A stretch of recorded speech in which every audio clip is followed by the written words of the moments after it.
Hey, everybody. This is episode 39 of Can We Talk About Your WordPress Projects? Today, we're going to talk about do you really need a niche and why you might not need to worry about that right now, but why you should be thinking about it. And let me share my screen. Actually, let me go back to the previous slide, and now I'll share my screen. Because, I really enjoy hiding behind the slides. If you're watching, whether you're watching in the group or on my business page, if you would type where you're watching from, that's always interesting to see. We're talking about, do you really need a niche? All the gurus are telling you, you need a niche, you need a niche. You might not need to worry about that, but you need to think about it, even if you're early in your agency's life cycle. This episode is brought to you by the WP Project Managers Academy, the only place on the web that teaches you industry standards for completing your projects on time, within budget, with features that meet the client's business requirements. And there's the important part in red, without sacrificing profit. But I'll tell you more about that later. Okay, so what is a niche exactly? You'll find a lot of definitions of what a niche is and which way to pronounce it. Is it niche or is it niche? I'll tell you what I think in just a few minutes. Some of these explanations are simple and way too broad. Some are more complex. I am not an expert on niching. This is not my area of expertise, but I listen to a lot of people and I did actually niche. That's exactly what happened when I formed the WP Project Managers Academy, because I was finding that WordPress folks were really struggling with project management techniques. And even though I could have marketed my program to all digital agencies, I niched into the WordPress space because I know where my people are. I know where they hang out. And it's a special group of people too. It's more like I don't want to say a family, that's so trite, but a lot of times it really is. So I live by the definition that Mike Killen gives of sell your service for what a niche really is. That is a problem solved or a result gained for a specific group of people with specific characteristics nobody else wants to serve. That last bullet or check mark is very important because that's exactly what a niche is. If you say, well, my niche is lawyers, there's a ton of people out there doing this exactly the same thing. So it's important to find that area nobody else wants to serve. Nobody else was teaching project management. They were teaching business management and calling it project management, but nobody was teaching these specific, tried and true corporate project management techniques that actually work. That's why I niched down to that level. Now let's clarify what a niche is not, also according to Mike. Some will define it as an audience or a specific market you want to target with your business. That's backwards, according to Mike, and I agree. You know how I'm always talking about the business requirements, right? You need to focus when you're talking to clients about their website, about the business requirements and not so much the look and feel, and focusing on the customer, not you. Your niche statement should also focus on the customer, not you. It needs to be specific and pinpoint the problem that you help them solve. I'm going to give you examples later, but I've given you two bad examples right here. We provide digital services to lawyers. Okay, what does digital services mean? And lawyers is way too broad. That's not a niche. That's just a description of the kind of business you do. The same thing, we provide SEO for small businesses. Small businesses is way too broad if you're trying to define a niche. Why do they say you need a niche in the first place? One reason is to raise prices. If you're the only one serving that niche, you can charge more. You want to attract more customers and generate more sales. It allows you to focus your marketing in one specific area. It also gives you credibility if you know that niche really, really well.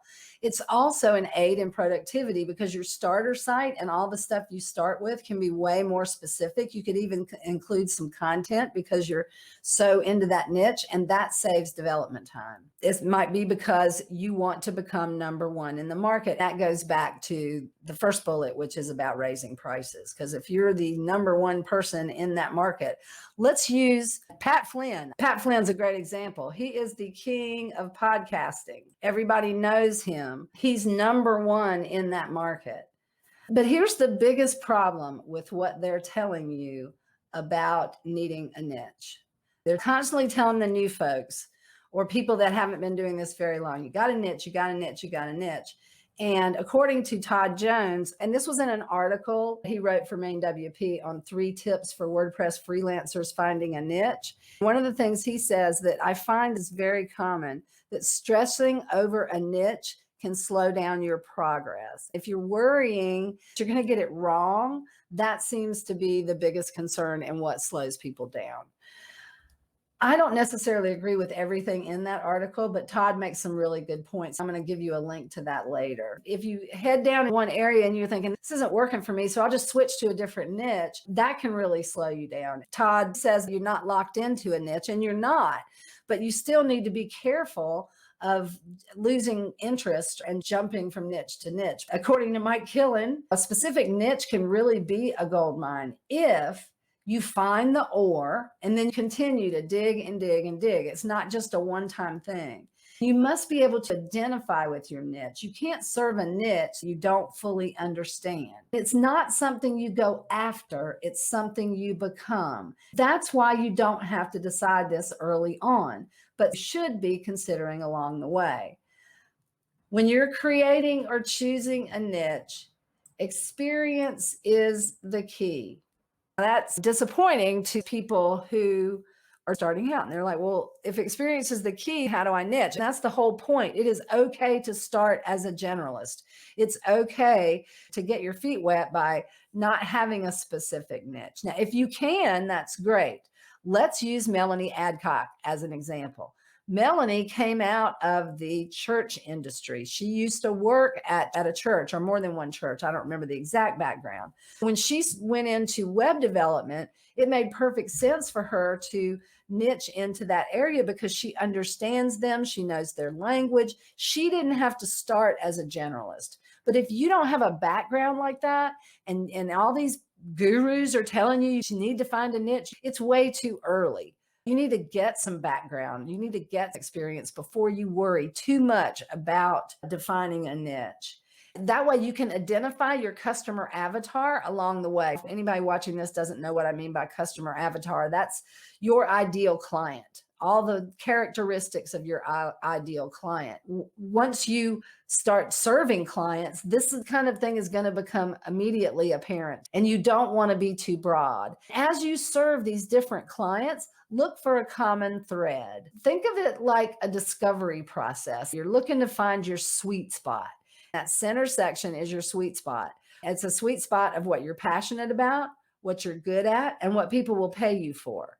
Probably the most important one is what you're passionate about, because you're going to know a lot about what you're passionate about. Then you start defining the characteristics the customer needs to have to benefit the most from your sweet spot, like how long they've been in business. Maybe you've come to the conclusion you're not going to do business with anybody who doesn't have an annual gross revenue of a certain amount, or they've been in business a certain amount of time, or the outcomes they need. Whatever those kinds of things are, that's when you're going to start figuring out answers to those questions. What are you passionate about? What are you good at? And what will people pay you for? And then there are some questions you can keep in mind along the way. Also, I got these from Mike Killen.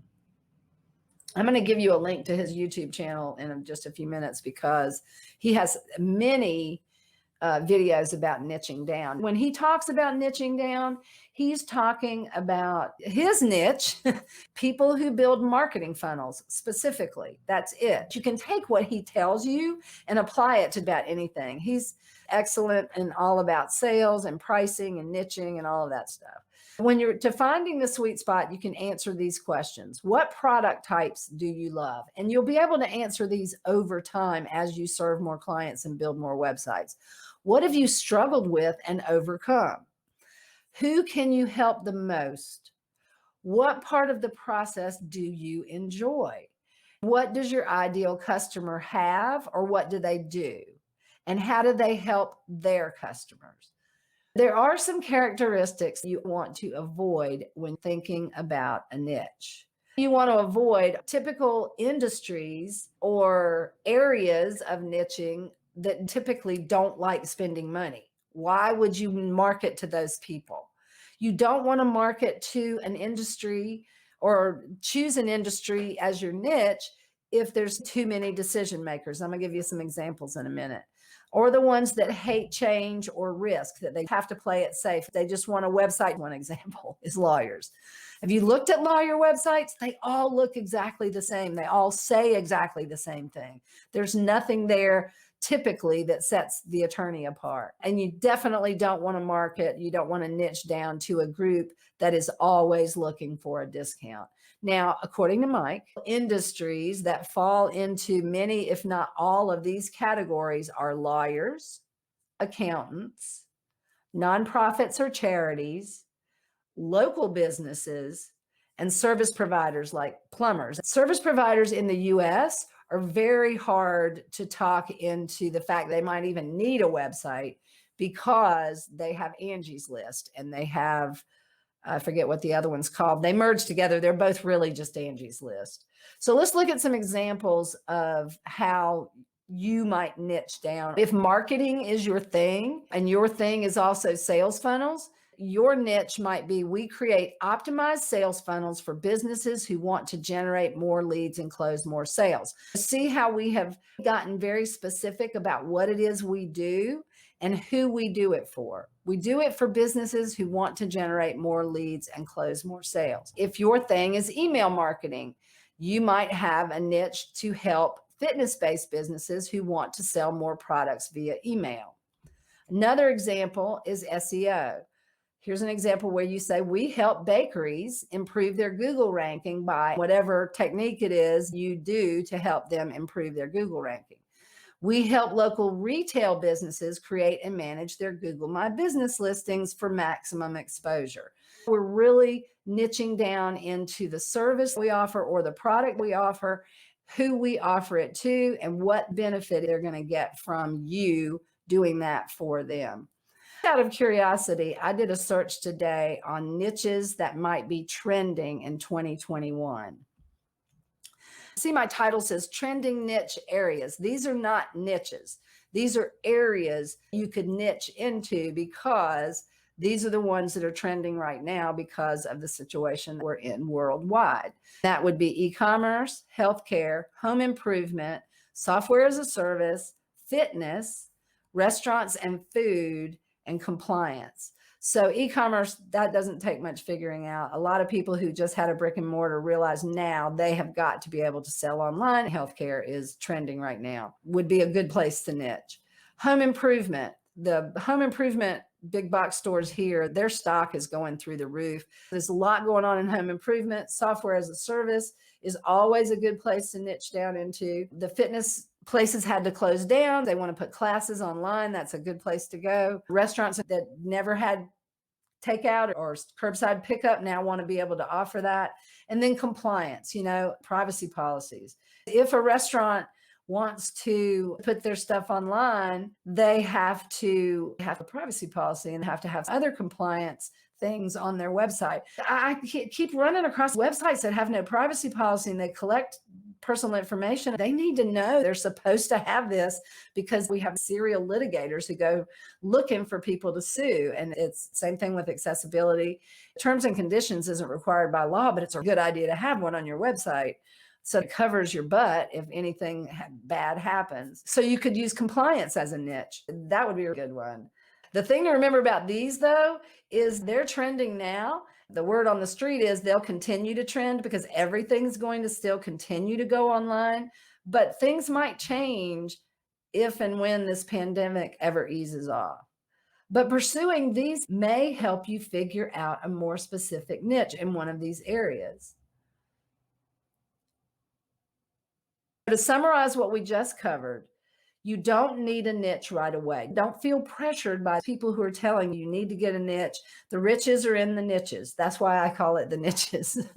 I'll tell you why that can be the case. A niche is not an industry, nor is it a service you offer. So you don't need to niche right away. You can if that feels right to you because you've got all this knowledge. A niche is not an industry nor a service you offer. And creating a niche is easier than pursuing an industry that you think might have a lot of money.